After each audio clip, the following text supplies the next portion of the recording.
மாண்புமிகு தமிழக முதல்வர் மு.க. ஸ்டாலின் அவர்கள் மணிமுத்தாறு அணையிலிருந்து 441 கனஅடி தண்ணீர்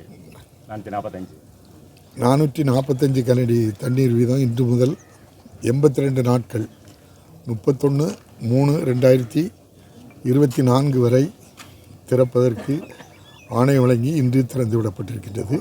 இதன் மூலம் நம்முடைய மணிமுத்தாறு அணையினுடைய 1வது ரீச்சில் 85 குளங்கள், 2வது ரீச்சில் 86 குளங்கள், மொத்தம் 11,134 ஏக்கர் நிலம்.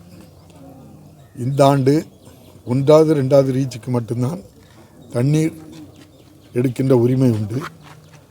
மணிமுத்தாறு அணை முழு கொள்ளளவு எட்டிய காரணத்தினால் 3வது 4வது ரீச்சுகளுக்கும் இந்த ஆண்டு தண்ணீர் திறக்கப்பட இருக்கின்றது.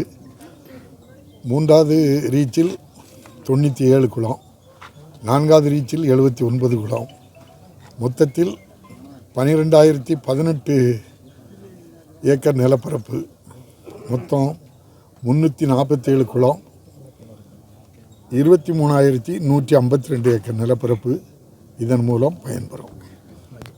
17ஆம் தேதி வெள்ள நீர் கால்வாய் நம்ம பரிசோதனை ஓட்டமாக திறந்து விட்டோம்ல, திறந்து விட்டப்போ இந்த கொள்ளுமடை உள்ளிட்ட இடங்களில் சேதமாயிருக்கு. அதை நம்ம இப்போ சரி பண்ணிட்டோமா? அதாவது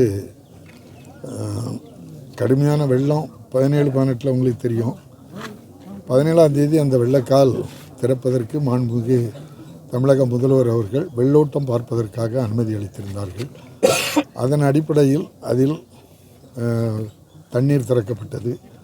அந்த தண்ணீர் மட்டுமல்ல, ஒட்டுமொத்தமாக கடனா, பாபநாசம், மணிமுத்தாறு அணையில் உள்ள தண்ணீர்கள் எல்லாம் ஒட்டுமொத்தமாட்டு நிரப்பாக வந்ததுனால அந்த கொழுமடையில் உடைப்பு ஏற்பட்டது.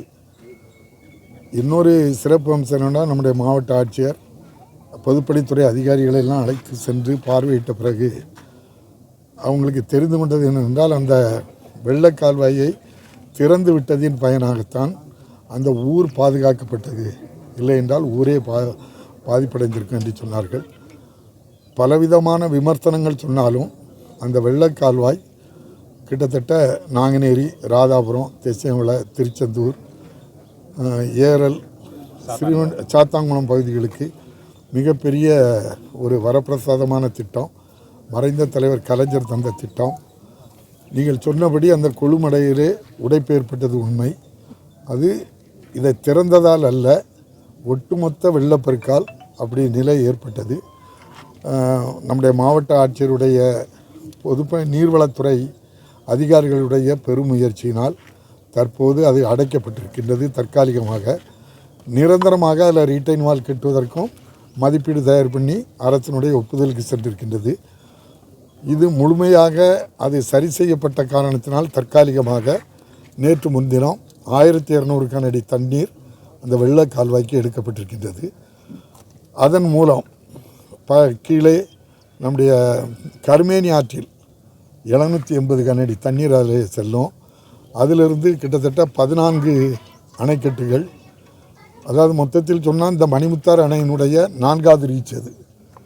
அதிலும் கிட்டத்தட்ட 79 குளங்கள் பாசன வசதி பெறுவதோடு கடைசி கால்வாய் முழுமையாக அந்த குளங்கள் நிரம்பிய பின்பு புத்தந்தருவை, வைரவன் தருவை ஆகிய குளங்களுக்கு சென்று நம்முடைய அந்த பகுதியில் இருக்கின்ற கடைசி கடற்கரை வரை அந்த தண்ணீர் செல்கின்ற வாய்ப்பு இருக்கின்றது. நிச்சயமாக இந்த கால்வாய் எங்கெங்கே என்னென்ன பிரச்சனைகள் இருக்கிறது என்பதையெல்லாம் நீர்வளத்துறை அதிகாரிகள் பார்வையிட்டு வேண்டிய நடவடிக்கைகள் எடுத்து வந்து கொண்டிருக்கின்றார்கள். மணிமுத்தாறு பாபநாசம் அணையினுடைய உபரி நீர் வரும் வரை அந்த கால்வாயிலும் தண்ணீர் செல்லும். திருநெல்வேலி, தூத்துக்குடி மாவட்டத்தில் 358 குளம் பாதிக்கப்பட்டதாக சீஃப் செக்ரட்டரி திருநெல்வேலி சொன்னாங்க. எவ்வளவு குளங்கள் அந்த அடைப்பெல்லாம் இன்னைக்கு முழுமையாக அடைக்கப்பட்டிருக்கு? இல்லை, தற்காலிகமாக 100% பணிகள் முடிவடைந்திருக்கின்றது. தற்காலிகமாக இனி அது நிரந்தர பணியாற்றி செய்வதற்கு மதிப்பீடு தயாரிக்கப்பட்டிருக்கின்றது. எந்த குளத்துக்கும் நம்ம கால்வாயோ அல்லது கரையோ பாதிக்கப்பட்டது முழுமையாட்டு சரி செய்யப்பட்டிருக்கிறது. தண்ணீர் நிரப்பதற்கான நடவடிக்கைகள் எடுக்கப்பட்டிருக்கா? அது இப்போ நம்முடைய ஏற்கனவே மணிமுத்தாறும் பாபநாசமும் உபரி நீர் பெருகிட்டு இருக்கு. நம்முடைய மாவட்ட ஆட்சியர் ஒரு 10 நாளைக்கு முன்னால் ஒரு அறிக்கை விட்டுருப்பாங்க, நீங்கள் பார்த்துருப்பீங்க. பாதிக்கப்பட்ட குளங்களுக்கு எங்கிட்ட தண்ணி நிறையா இருக்குது.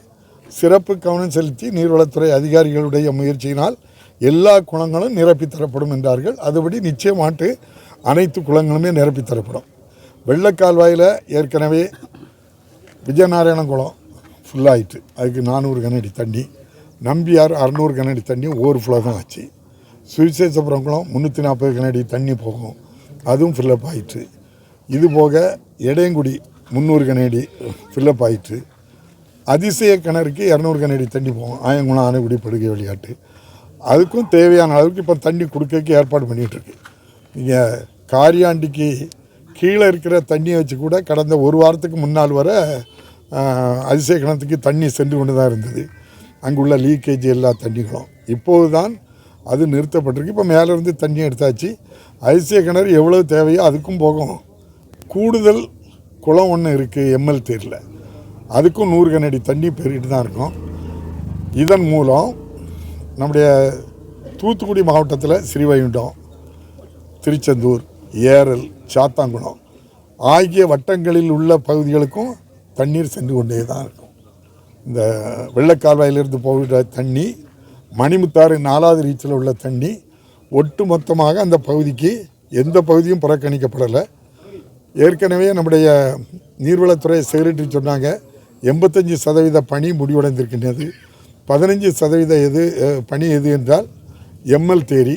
அதில் ஒரு 8 ஹெக்டேர் இடம் வந்து நீதிமன்றத்தில் வழக்கில் இருக்குது. அது ஏற்கனவே அதில் வழக்கில்லாமல் இருந்தால் இதுக்குள்ளே வேலை முடிஞ்சிருக்கோம், அவ்வளோதான்.